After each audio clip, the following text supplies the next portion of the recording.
Welcome. This is TarHeel247, a UNC basketball podcast. Make sure to like, share, and subscribe to the channel. Without further ado, I want to introduce Marcus Ginyard, Tar Heel legend. Still lives in Chapel Hill, is around Chapel Hill. You know, the people on the boards have kind of been on my, tail a little bit, like, hey man, like, can we get more updates on what's going on and what's going on in our program, et cetera, et cetera. So I'm like, look, I'm gonna get a guy for you guys kind of that's in the mix. So what's up, man? How are things going? What are you up to these days? Man, everything is going great. I appreciate you having me, man. It's just good to be here with you. Man, things are going well. Got a lot of good things in the works right now. Just recently over the summer, left my position working in commercial real estate finance, which I did based out of Raleigh, North Carolina. Did that for the past 3.5 years. And just kind of transition into something new right now that I can't quite give you all the details on, but it's super exciting. It's super meaningful and impactful. It's going to keep me around the area, and so I'm really excited to get going in that new realm and just make a difference in something that really means something to me. So looking forward to telling you more about that at the right time, man. But it's coming soon. For sure. For me, you probably don't know this, but when I came to Carolina, you were a guy that I just observed as, how to, be a pro, how to be someone, within the program. So you don't know that, but I was watching you closely. So I never told you that. So, let's start at the beginning. For those that don't know, where are you originally from? Yeah. So, grew up in the Washington, D.C. area. Lived most of my childhood in Alexandria, Virginia, but went to high school in Arlington, Virginia at Bishop O'Connell High School, in the very prestigious WCAC conference with the likes of DeMatha and Gonzaga, where, you and I both have seen a lot of guys in our realm, even playing at North Carolina that came through our program or that were at other programs that we played against on a regular basis. And so very proud to have been a DMV basketball product. I think that we have a history of producing great athletes there across the board, across all sports. So grew up in that area, was very fortunate to be on some successful teams there.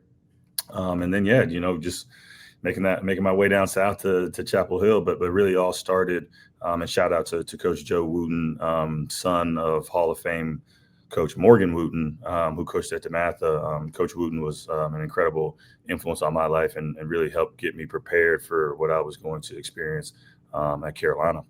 Yeah, that league that you're in, obviously, if you know basketball, you know that about that league. What were some of the guys that were in that league when you were there? And do you think playing in that helps you help prepare yourself for college more so than maybe a public school? Oh, absolutely. Where I'm from, I feel like, those private schools really have a hold on athletics more so than the public schools. Not to say that they don't have great athletes as well, but I think we had an opportunity to play against some really tough guys. And Cass, now that you ask me, man, I'm going to draw a blank on all the guys that we played against in that era. Been a while. It has been a while, man. It was 20 years ago that I started at Carolina as a freshman. So, gosh, 24 years ago now that was in high school. There's a couple of guys that went on to play at Virginia. Mamadou Diani played at Virginia. Who else did we play against at DeMatha? Travis Garrison played at Maryland. One of my teammates, Dave Neal, ended up playing at Maryland.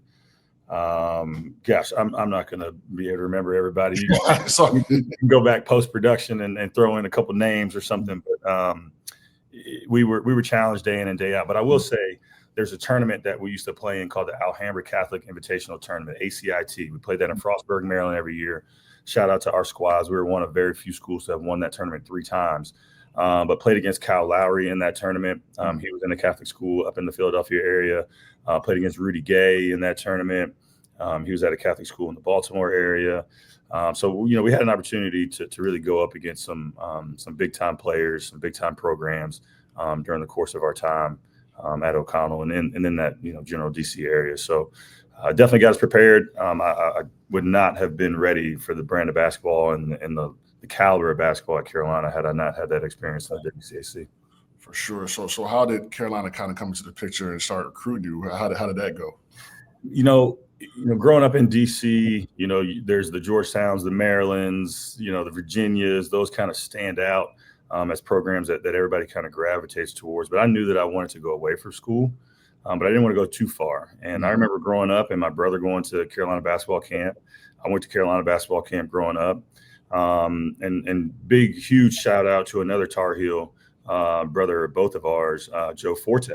Yeah. So Joe Forte went to DeMatha in the WCAC, and then he went on to play at Carolina, obviously, right? And so like having, someone right in front of me, someone that I worked out with weekly in the DC area, to see him go to Carolina really made that kind of direct, link for the DMV and North Carolina. And so that when that happened, that made me really start thinking about Carolina in a different way, in an exciting way. And so kind of originally got, the letters and little questionnaires, which these kids today have no idea about, right?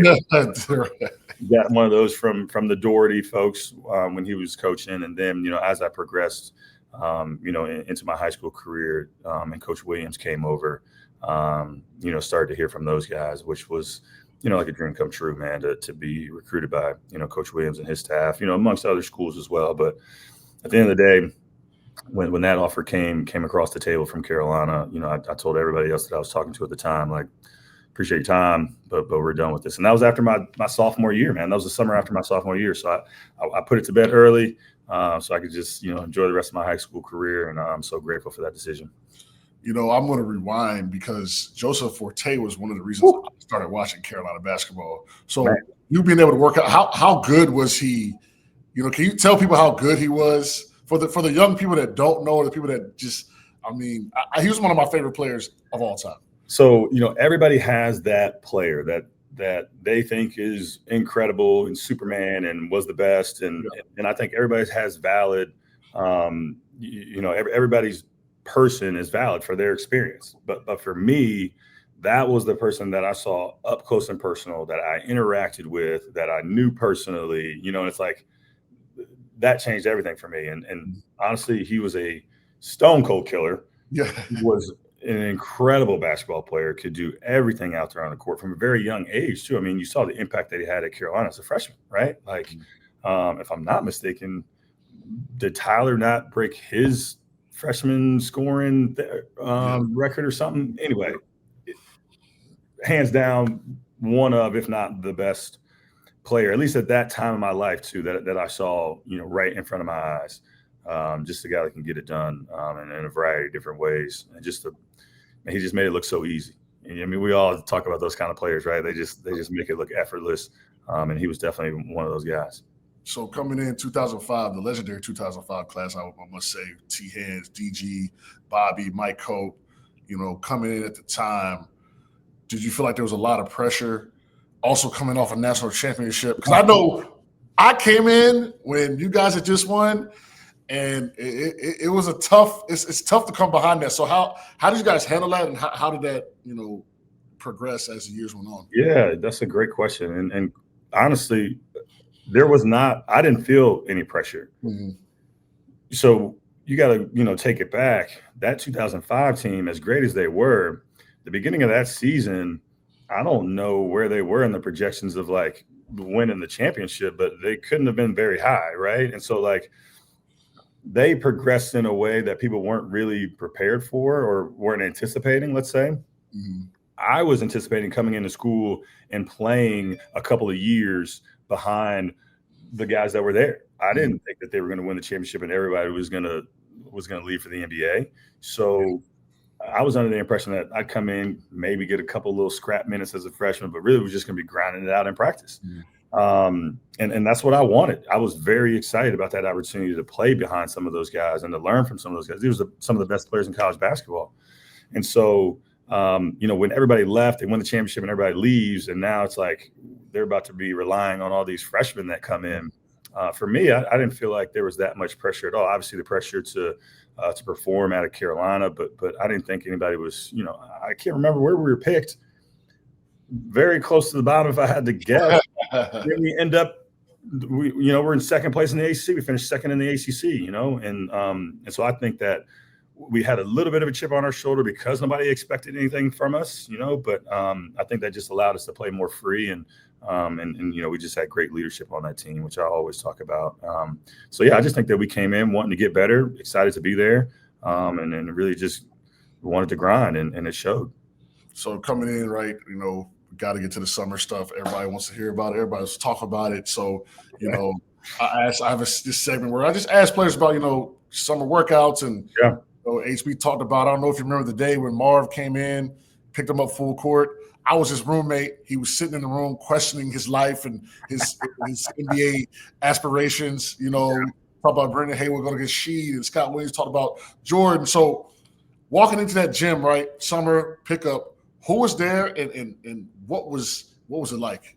Yeah, it was intense, man. It was intense.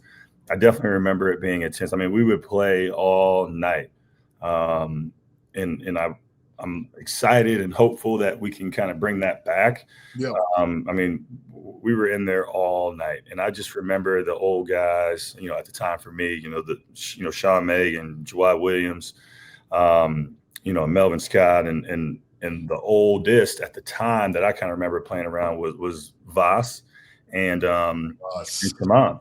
Yep. Voss used to kill me, man. I used to love playing with him, man. Like this.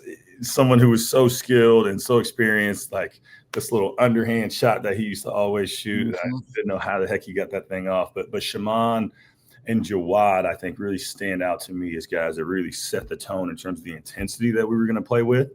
And I remember, and I can't remember exactly who it was, but I remember those guys who had just won the championship. I remember them pointing up in the banners and letting us know as young freshmen, like, hey, man, this is the standard that we're holding you all to. And as of right now, you guys have not yet put anything up there in the rafters.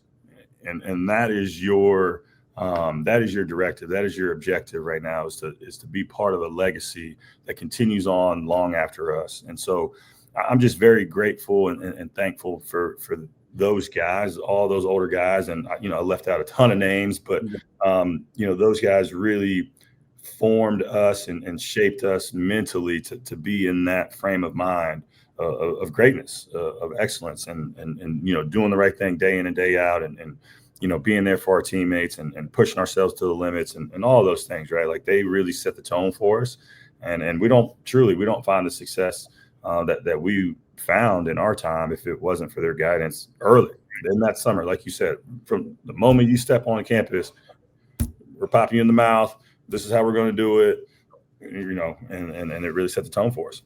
Do you think Coach Williams is watching in the gallows? Like, it's over now. We're done. 15, 20 years later. Do you think R-Dub was sitting in a box somewhere with the binoculars, or do you think he was, in the office chilling? What are your thoughts on that? My honest answer to that, truly, I think that he was in the office chilling, but I think someone was reporting to him immediately after. I think he absolutely had his pulse on what was going on. But I imagine him, as busy as we know he is. I know he was out there writing up practice plans probably in the summer for the season, But I know that he got the report on it for sure.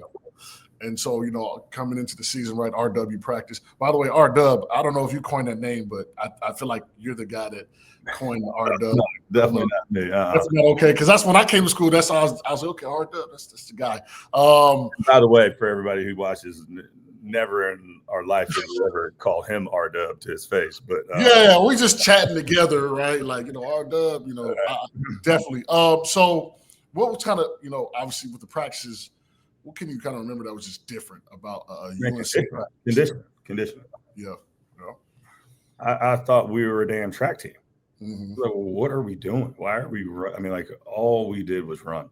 And then you go back and you watch our film and you see the other team score, and then you see a score 3 seconds later on the other side of the court, and you're like, well, damn, okay, I get it now. You know what I mean? But conditioning was, I had never, and I thought I was in great shape, and I know that Coach Wooten pushed us really hard in high school, but man, I could not wrap my head around like how much we were running. But really, interesting and cool to see how it translated directly to the style of basketball that we played. And that's one thing that I'll always appreciate about Coach Williams is there is not one single thing that we did at practice that we did not do in the game. Not one. Every single drill, every single movement that we made in practice had a direct translation to what we did in the game. And I'll always appreciate that. There was no wasted motion anywhere in that program. I still yell at the TV, stop, score, stop. They need a stop, score, stop. Yeah, so like everything just, translated in, I just remember, getting into the season, teams are tired. Yeah. We're just, and then, they go score a big time three. We come out, hit a layup. I mean, it just broke their spirit. Yeah, man. It just broke their spirit. So what are some kind of, what do you think was developed for you in school? Because we're both kind of defensive guys, but we'll get to the conversation, right? Because the defense was more of a role than what we were. But so what was developed, or what do you, the most developed you in college, or, the coach developed? I'm sorry. Yeah, that's an interesting question, man. I've always thought about that, in terms of like, what was my progression like? How did I, get better over my time?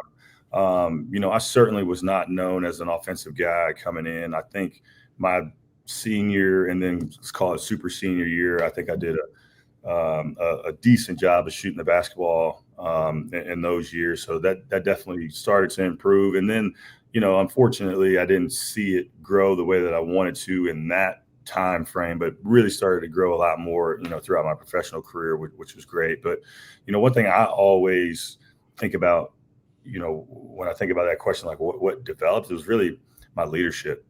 Yeah. And, some guys may say, okay, well, that's cool. That's not really a skill that I need to get developed or whatever. That's not going to translate to more points or whatever. But to me, I really think back at that time and think, man, I really became a much better leader over that time. And I think that's one of the things that you take far beyond the basketball court into your life and into your career after. Being able to shoot a jump shot is great, no doubt about it. But when you're not a professional athlete, shooting a jump shot doesn't serve you so well anymore. But the leadership lessons and the style of leadership and the experience of being a leader at a high level and in those kind of high intensity situations is definitely something that is useful and essential really for your success off the court. So I think about my time as a freshman, junior, sophomore, and just going through some of the leadership academy stuff that we had within the athletics department for development of athletes. And then just, all the experiences that we had, whether there be, a tough game on the road or, playing in the NCAA tournament and, getting through those practices that we were talking about and, how to pull your team together after a couple losses and all of those different things. And being fortunate enough to be named a captain for some, big time teams, during my time. That really stands out to me as something that was developed in a real way during my time at Carolina, which I'm very proud of. So when I came in as a freshman and our ragtag bunch of guys, you were our leader. So when we came in, right, you coming off a championship, senior, you, Dion left. You guys are kind of what we're looking. What were your thoughts on our class? And you could be honest. Yeah, no, I mean, I was because we had a rough little patch. I remember, you were like, "Yo, what's up with these dudes?" Yeah, I mean, it was different. It was different. You guys came in with a different mentality, and you guys hadn't experienced what we had, right? Like we had just gone from, coming in as freshmen and not knowing what the heck is going on and having great leadership around us that helped shape us into, ultimately getting to, the pinnacle of college basketball and winning the national championship. And so we saw all of the ways, that we needed to come together, that we needed to grow, that we needed to develop. And it just felt like when you guys came in, and then for me to be there in my fifth year, it was just like I don't want to say the exact opposite, but, kind of starting over again, right? Like now we got this new bunch and it was tough. It was kind of like where the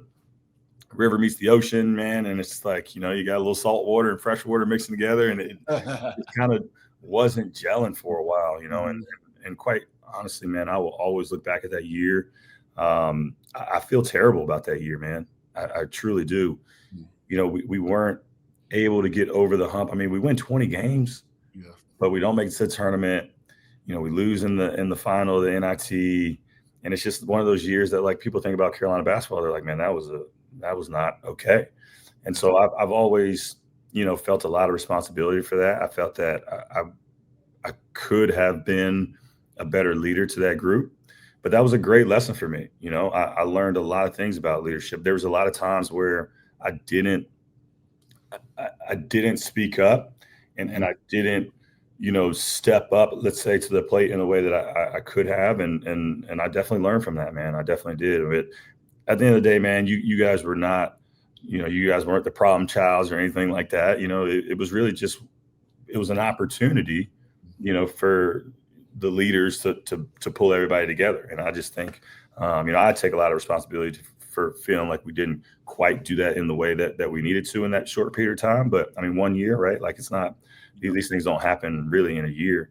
But always love you guys, man. And I still feel on the other side of it, though, I still do feel proud for what we accomplished that year. And again, I know it doesn't look like something to you know, be excited about and to be proud of on the outside, but we went through a lot that year.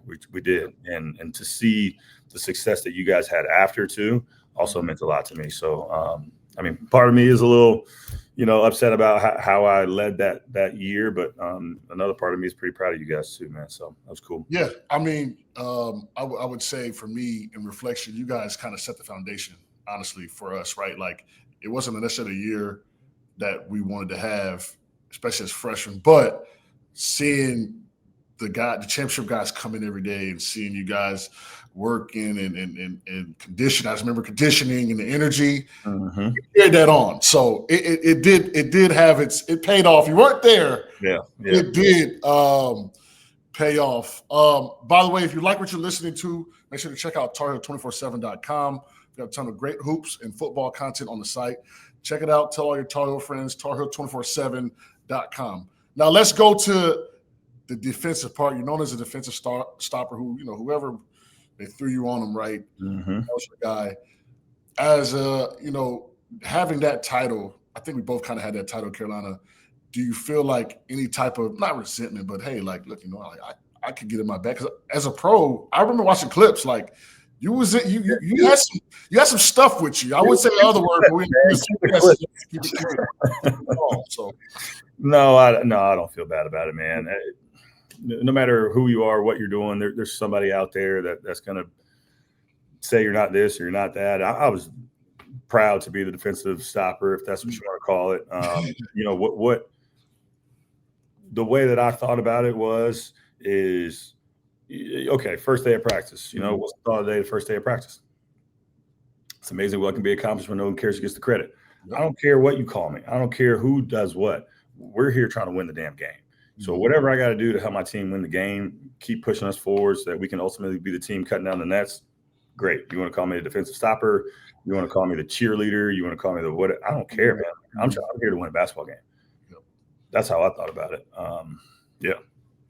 And so, you finish in Carolina, right? Champion, obviously going to play overseas, Poland, Ukraine, Greece, Israel. What were some of the cooler experiences just being able to play in all those different countries that you had? Man, you get to see the world. You get to see the world in a very unique way. You know, it's really cool to go on a trip to Italy for 2 weeks. It's very different to go live there for 10 or 11 months, you know, or longer, depending on, kind of what happens in your life. And so, again, just very fortunate to have basketball be a platform and a medium for me to get to experience the world in that way. So 11 years and 8 different countries for 13 different teams. And so I really had a unique opportunity to see the world in that way. And it creates perspective that is very hard to gain in any other way like that. And it also creates a network of friends and a network of family and a network of professional connections as well. That lasted a lifetime. I was just very fortunate to be in Europe for work recently, and I got to, shoot off for 2 days and spend some time with some friends and family in France. That doesn't happen if I don't live there for 3 years, right? To have people that mean enough to me to like break off, to take 2 days to fly to France just to have dinner with some folks, right? That are really important to me. And but that's one of the things I think is super special about, the opportunity that I had to live all over the world like that, is just the people you get to come in contact with. I did last a month in Puerto Rico, so. So back to UNC, you're more active around the program than a lot of former players. You live in the Triangle area. Do you still keep up with the program? Obviously you do. And if so, what are your expectations for this year's team? What have you been seeing? I'm sure you've been in the gym a little bit. Mm-hmm. Yeah, no, I like to get in the gym as much as I can. I actually just spent the last couple of weeks working out with James Michael McAdoo and so I haven't, played competitive basketball for 4 years, and for some reason I get talked into working out with those guys for a couple of weeks. I survived the workouts. I'm not sure how much value I added to them, but I did survive them, so that felt good. But very fortunate, again, just to be around the program and to have, access to be able to see those guys and to be around those guys. And, I see a group that, again, from my perspective, they look excited to be there. They look like they're enjoying their time together. From what I hear, they're working hard and they're hungry. I think that we've got some pieces that we haven't had in the past that I think can make up a more complete team. Obviously size being one of those things that we were lacking, I guess specifically last year. But I see a lot of good things. However, we also know that, having all the pieces is one thing, but, do all the pieces come together? Does everybody stay healthy? What happens when things go wrong? Are we going to come together? Or are we going to, separate? And so still so many variables out there in terms of like how you can reasonably say that this team is going to be good or not. But we certainly have talent. We certainly have, the pieces that I think are necessary for successful teams. And just like you and everybody else, man, just excited to see it all come together. It'll be a fun year, I think, man. I think it's gonna be a really fun year.